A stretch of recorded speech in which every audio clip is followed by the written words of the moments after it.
account. Autumn bounty falls in a single night's wind.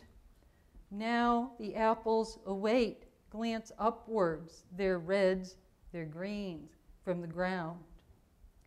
I will take account of this beauty left, pick the best of the bruised drops.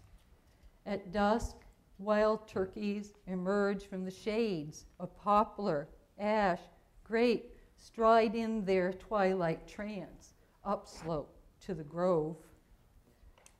Night now, daughter, let me tell you the sum of my day. Gathered a bushel of apples, saw 13 turkeys, then a flock of robins, and 2 companion flickers on the bank.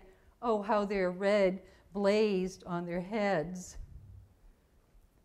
The afternoon was warm, but already birch leaves scatter on the patio under my feet. So many bees were gathering on the mint, I could not cut it down. The blossoms like little spires of mauve, and the bees buzzing, late prayers there in this last land of milk and honey. I remembered how back when the big maple shed a million leaves, how you and I raked them up into an expansive heap of yellows and reds. They are falling late this year. How you jumped in, I reclined. We smelled the wood smoke from the aldens and the dropped apples close by. The wool of our sweaters, I held your damp hand, touched your cold cheek, red to mine.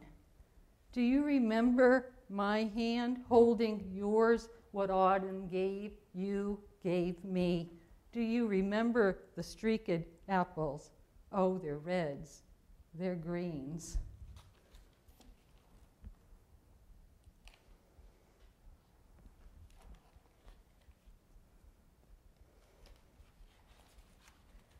The innocence of the beasts.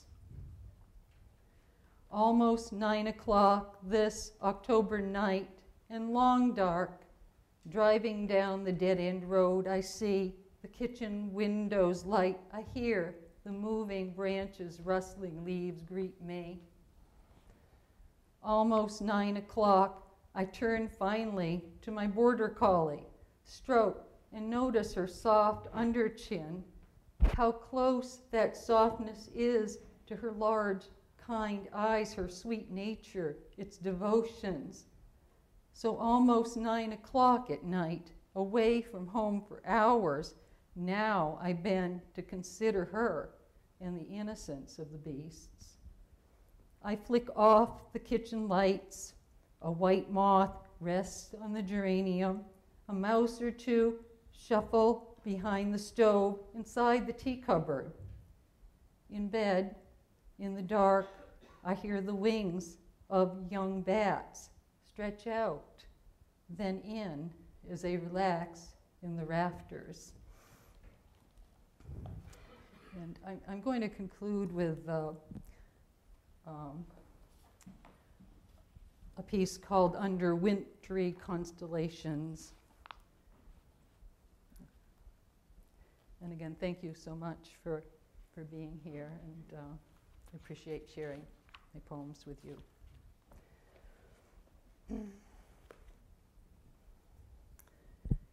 11-year-old boy, thin shadow that you are, your day's work at the brickyard is done. Under wintry constellations of lit windows at twilight, walking past the blocks where Eddie and Teresa and Jerry and Willie live and lean now over their books and lessons. Under 20 or so dim streetlights at dusk, walking past Église Saint-Pierre, where the widows, Madame Gilbert and Thibault, light candles and genuflect and pray, where the organist, Monsieur Parent, practices for Sunday Mass. Under moonlit spires of cold stone at dark, walking past the drift of ghostly notes, past shop windows, mirroring a sturdy boy with bare hands and head with ragged coat. Now you run up the walkway, the wooden steps, the hallway stairs, home. Under the halo of kitchen light, opening the package you carry, extending your hands, giving this gift to your almost blind mother, her tears of gladness fall as you exclaim, "V'là le fromage, v'là le pain." Here's the cheese, here's the bread.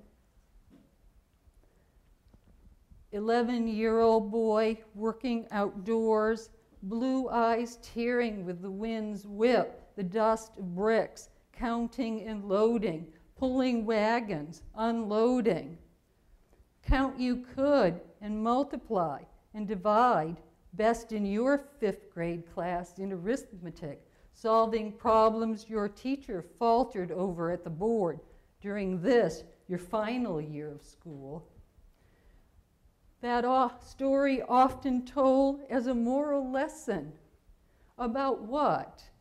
What, I wondered, hearing you, Father, at 80, your blue eyes welling up again, dragging me in, was the lesson we give what we can? Or we lose what we hope for? Or was it love will bless us with tears? Thank you very much.